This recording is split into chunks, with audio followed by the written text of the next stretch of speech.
Oh hey, welcome to my 30-day sketchbook challenge. We're going to see if we can improve my sketchbook and YouTube skills in 30 days.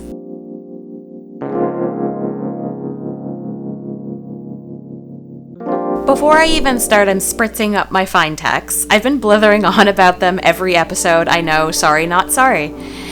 So today we're painting Jetta's home planet, Lithra, just because Sata tends to get all the attention.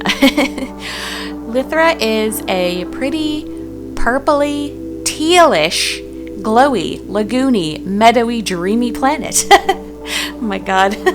Think sparkling moonlit ponds and fireflies and some sort of dandelion type fluff floating on the wind, basically. I have to do more research to find out if this makes sense, but I'm toying with the idea of high density flora producing like atypical levels of oxygen that would actually make you a little lightheaded and derpy if you were not used to it.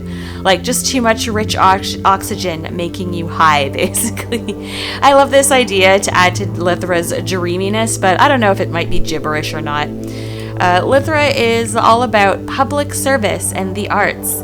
It is considered the highest achievement and honor to work in government, education, parks and rec, whatever. Lithrians love to get involved. But if you want to study philosophy or be a painter, that is totally cool too, and there are loads of programs to support these types of career choices. It is a bit of a utopia, basically, with the best schools in the Interplanetary Union. However, they do have the weakest military.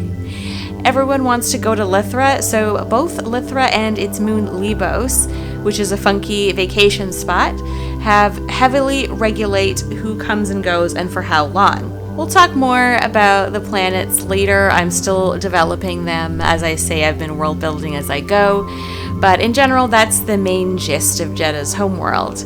2 quick disclosures. If you found me through this challenge, I also do digital art, as well as I'm building a print shop business, so you will also see that kind of content. Also, I will be returning to uploading once a week every Friday once this challenge is over. So, this painting, deep sigh, it's a thing that happened. It's funny now that I look at it in my sketchbook, it's not that horrible. But when I was working on it, I was like, this is trash, this is trash, this is trash, oh my god.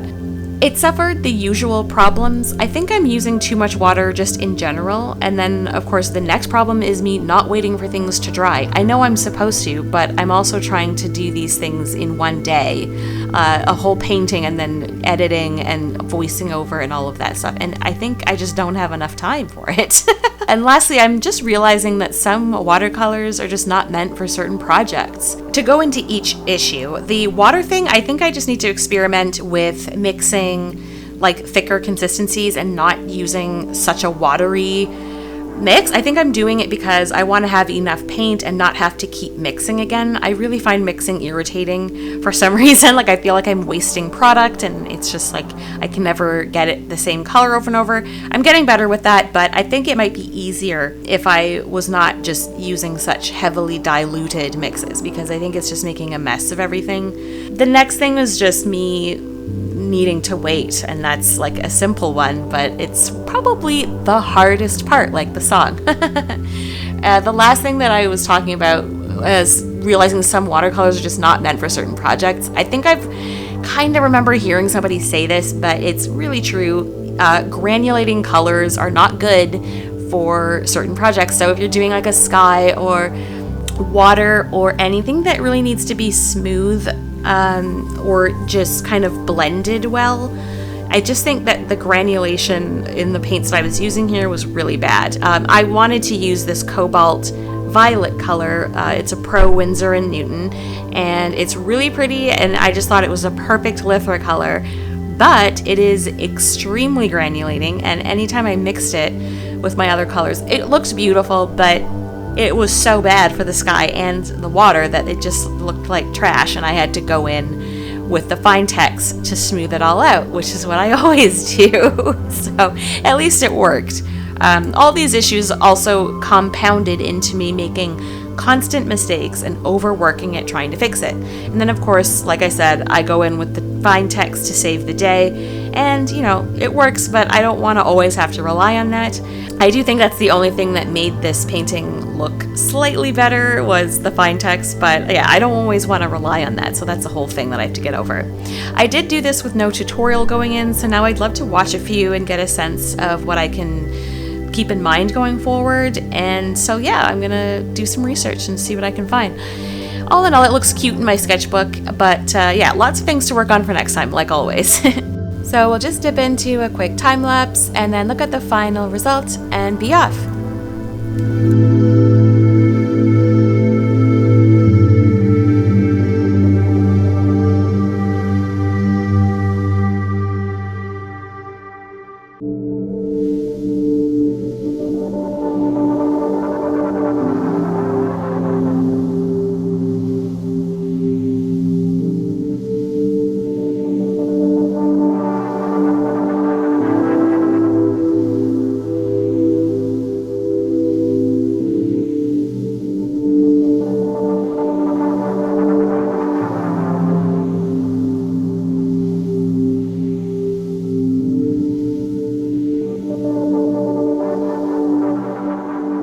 So if you're liking watching me bumble through watercolor, make sure to hit that like button. And if you want to follow along and tune in, maybe consider subscribing.